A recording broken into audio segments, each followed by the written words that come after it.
जय श्री कृष्णा। जन्माष्टमी की ढेर सारी शुभकामनाएं। मेरे ख्याल से आपने एक भजन सुना होगा आप सब ने।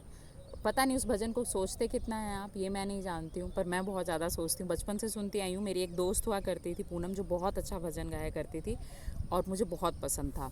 नो डाउट मैं शायद उतना अच्छा ना गा पाऊँ, कोशिश कर सकती हूँ, क्योंकि कृष्ण जन्माष्टमी का त्यौहार है।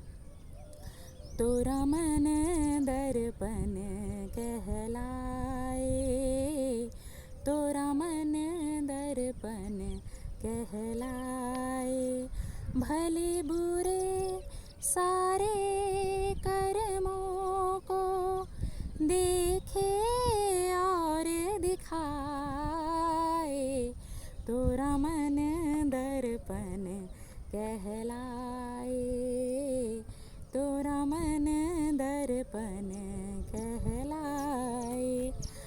तो मतलब भजन से हमें साफ समझ जाना चाहिए मैं क्या कहना चाहती हूँ, कि आपका मन ही आपका आईना होता है, रिफ्लेक्शन। पहले में मैं बना चुकी एक वीडियो कि your body is reflection of your mind and soul. जो अभी आप सोचते हैं वो आपकी बॉडी में रिफ्लेक्ट, आपके फेस पे, बॉडी पे रिफ्लेक्ट होता है। आप कितना भी मेकअप कर लीजिए, कुछ भी कर लीजिए, लेकिन एक टाइम ऐसा आएगा कि वी विल रियलाइज़ कि नहीं यार वो सब यूं ही था। और वो तब जब हम मैच्योरिटी की तरफ बढ़ने लगते हैं अपनी लाइफ में। अब वो मैच्योरिटी हमारे अंदर कब डेवलप होती है तो वो तो भगवान ही जानते हैं, या हम भगवान से सीख सकते हैं। भगवान ने ये नहीं कहा कि तुम 24 घंटे मेरी पूजा करते रहो, भजन करते रहो।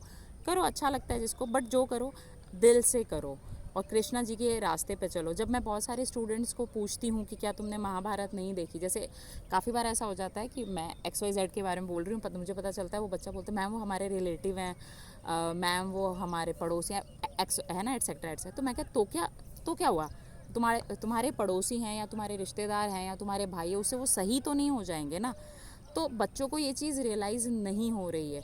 और इसका बहुत बड़ा उदाहरण है कि बच्चों को गीता पढ़ानी चाहिए, महाभारत का ज्ञान देना चाहिए, कि अर्जुन के सामने उनके खुद के गुरु और बहुत सारे सब तो अपने ही खड़े थे।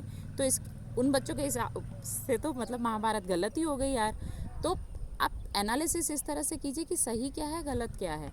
जैसे एक बच्चा कह रहा था, मैं नाम भी नहीं बता सकती, उसने समथिंग कुछ इलीगल चीज़ थी, उसने मुझे बताया कि उसके मामा चाचा का फ़ोन आया और वो फ़ोन पे मुझे ये चीज़ बोल रहे थे। तो आई सेड, बच्चा अच्छा खासा 17-18 साल का, कि तुमने वो ये चीज़ उनको क्यों नहीं बोली, कि मैं क्यों बोलूँ, मैं अकेला क्या कर सकता हूँ। मतलब ये जो थिंकिंग है ना यार, ये बहुत गलत थिंकिंग है। मतलब या तो तुम लोगों ने फिर वो बचपन में वो स्टोरी नहीं पढ़ी है। हम तो जैसे वही पढ़ के बड़े हुए, एकता में बल है, और एक एक जो चीज़ होती है वो मिल के बहुत सारी चीज़ें कर सकते हैं। और अगर हर इंसान ऐसा सोचे कि मैं अकेला क्या कर सकता हूँ, तो अब तक तो पृथ्वी डिस्ट्रॉय हो चुकी होती, कुछ भी नहीं रहता। क्योंकि एक इंसान ही पानी बचाता है, उसको देख के उसकी जो आगे की फैमिली आती है वो बच्चे उसको देखते हैं और उससे सीखते हैं। उसी तरह एक इंसान जंगल के लिए कुछ करता है, पृथ्वी के लिए कुछ करता है, विचारों को सुलझाने के लिए कुछ करता है। अगर आप ही की तरह स्वामी विवेकानंद जी ने सोचा होता है या अब्दुल कलाम जी ने सोचा होता, तो सोचिए हम शायद उनका नाम नहीं ले रहे होते। या नंबी नारायणन जी, अगर उन्होंने, आपने रॉकेटरी मूवी देखी होगी, तो अगर उन्होंने ऐसा नासा ज्वाइन कर लिया होता, या पैसे के लिए वो देश कि नहीं ठीक है मैं अपने देश में नहीं रहूँगा, तो ना मूवी बनती और ना हम ये चीज़ों को रियलाइज़ करते कि नहीं यार हमारे देश में ऐसे टैलेंटेड लोग हुए हैं।